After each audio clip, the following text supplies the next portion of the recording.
Portanto, eles estão tentando obter o máximo de influência global possível dentro do Conselho de Cooperação do Golfo, CCG.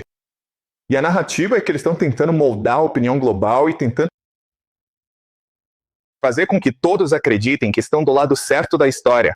E a maioria das pessoas acredita nisso. Na verdade, muitos americanos estão torcendo para que os iranianos vençam. Portanto, isto é muito diferente. São duas coisas muito diferentes. Estratégias. Muito bem, então vamos falar sobre as vantagens e desvantagens de ambas as estratégias. Ok, então, do ponto de vista americano, o fato de você ter essa abordagem de fazer o mundo se adequar à sua estratégia militar basicamente significa que você carece do que chamamos de reflexão, certo? Ou seja, você não consegue sentar com seus estrategistas e discutir como a guerra está indo e como fazer mudanças. Mas os iranianos conseguem fazer isso porque o setor militar precisa se adequar às estratégias econômicas, políticas e narrativas. O segundo ponto é a flexibilidade. E o que eu quero dizer com isso é que a estratégia militar, se não está indo bem para os americanos, eles não têm capacidade de refletir e fazer mudanças. Então, o que eles fazem é insistir ainda mais. Eles aceleram o processo de bombardeio no Iraque, mesmo sabendo que provavelmente isso não vai levá-los a lugar nenhum. Além disso, e muito mais importante, os americanos vão escolher estratégias muito mais autodestrutivas e desesperadas, como enviar tropas terrestres. É possível que, até este fim de semana, tropas terrestres sejam enviadas ao Irã, o que a maioria dos analistas militares considera ser ineficaz ou suicida. Os iranianos, por outro lado, conseguem adaptar sua estratégia militar às realidades econômicas e políticas. Então, por exemplo, o que eles estão fazendo agora é cobrar pedágio para atravessar o Estreito de Hormuz. E o terceiro ponto, meus amigos, é a ideia de resiliência. Ou seja, se você faz o mundo e os Estados Unidos se adaptarem à sua estratégia militar, eles não vão te apoiar. Isso significa que, se você está perdendo tropas e equipamentos, é muito difícil repor e reabastecer. Ao passo que no Irã ocorre o completo oposto, onde, por estarem conquistando a opinião pública, por sua economia estar se fortalecendo nesse processo e por estarem ganhando mais aliados políticos, eles conseguem de fato obter mais apoio da população e também recrutar combatentes estrangeiros, além de apoio e simpatia estrangeiros para sua causa. Ok? Portanto, por essas razões, acredito que os Estados Unidos estão perdendo esta guerra e que, em última análise, esta guerra será perdida. Não sabemos quando isso acontecerá, porque os Estados Unidos são um império e podem nos arrastar por pelo menos 20 anos. Tudo bem? Ok. Agora que discutimos por que os Estados Unidos provavelmente perderão esta guerra, quero mudar o foco para discutir como o mundo mudará por causa dela. Como será o fim desta guerra? E para isso, o mais importante é voltarmos ao nosso modelo de como o mundo funciona, ok? Então lembrem-se, na semana passada discutimos a estrutura do mundo. E no centro de tudo está o império, porque é o império que fornece a força, o poder militar, para moldar os contornos da realidade. Certo. E junto com o império, você tem as finanças. Ok. Finanças incluem a City de Londres, Wall Street, você pode pensar em liquidações financeiras. E os gestores de ativos, eles são os mestres do jogo, certo? Certo, o império é o músculo, mas são as finanças que realmente definem as regras do jogo. E isso, então, cria a economia global, que é baseada no dólar americano, certo? Mas você não pode simplesmente fazer as pessoas acreditarem que é assim que o jogo está estruturado, porque aí ninguém vai querer jogar. Então, o que você faz é criar uma camada adicional de organizações multilaterais.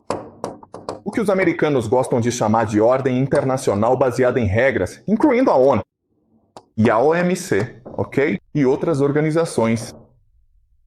Mas isso faz as pessoas acreditarem. A forma como o mundo está estruturado é justa, aberta e transparente. E vocês escondem as finanças e o império por trás de organizações multilaterais, ok? E então, para justificar esse sistema, temos a cultura, a educação e a mídia, que por sua vez criam a diferente infraestrutura legal de cada nação, e os valores também. Então, é assim que o mundo está organizado.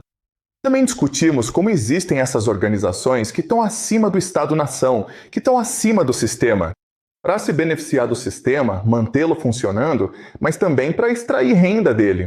E essas incluem inteligência, crime e ciência.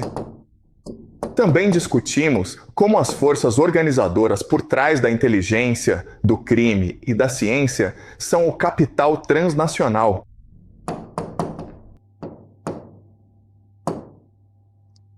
Sociedade secreta, assim como famílias de elite. E discutimos como eles são unidos por um conceito chamado ocultismo, que vamos estudar mais adiante, certo? Mas a ideia do ocultismo, certo? Então, essa é a estrutura do mundo. Agora, uma vez que esse mundo é criado, o que você precisa entender é que as pessoas nas diferentes esferas que se beneficiam do sistema, antes de tudo, têm como interesse principal manter esse status quo. Então, o interesse deles é manter o status quo.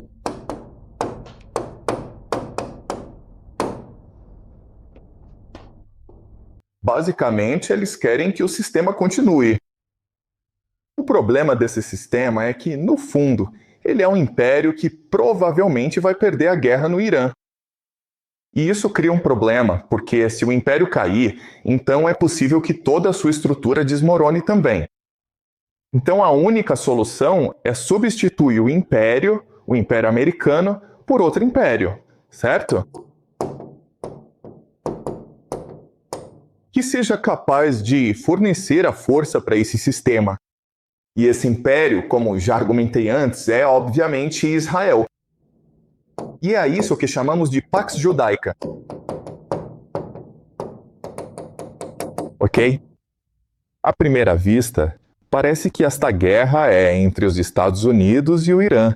Mas, na realidade, esta guerra é um conflito entre os Estados Unidos e Israel, onde o Império Americano se tornou corrupto, incompetente e arrogante, e Israel vê agora uma oportunidade de substituir o Império Americano no sistema. E é algo que, eventualmente, todos os aspectos do sistema concordarão em fazer, né? Assim, o principal resultado desta guerra, quando ela terminar, será que Israel substituirá os Estados Unidos no Oriente Médio. Ok, tudo bem. Então, deixe-me primeiro discutir por que o Império Americano está em declínio. E a principal razão é a ideia de algo chamado indústria militar. Complexo. Então,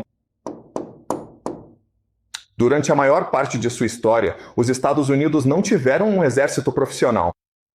Por quê? Porque os pais fundadores e a maioria dos cidadãos americanos acreditavam que, se existisse um exército permanente, se houvesse um exército profissional, isso seria uma ameaça direta à liberdade dos americanos.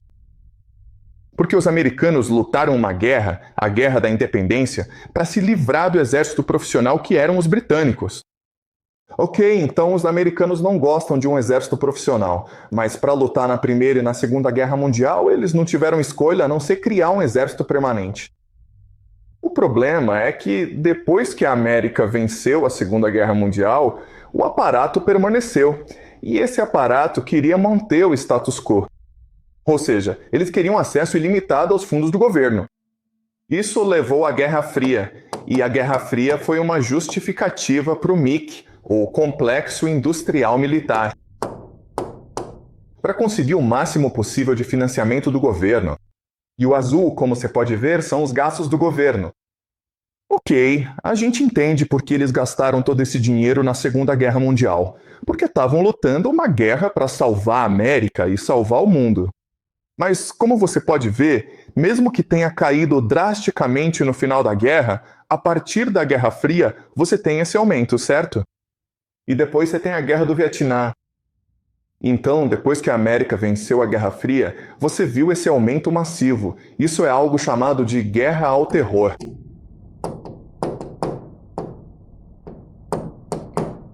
Então, o complexo industrial militar está sempre procurando começar guerras para justificar sua existência. Existe um jornalista muito famoso chamado Julian Assange, e ele disse isso sobre a América. A questão não é ter guerras bem-sucedidas. A questão não é vencer guerras. A questão é ter guerra sem fim, o que permite ao complexo industrial militar transferir o dinheiro dos contribuintes americanos para uma elite transnacional.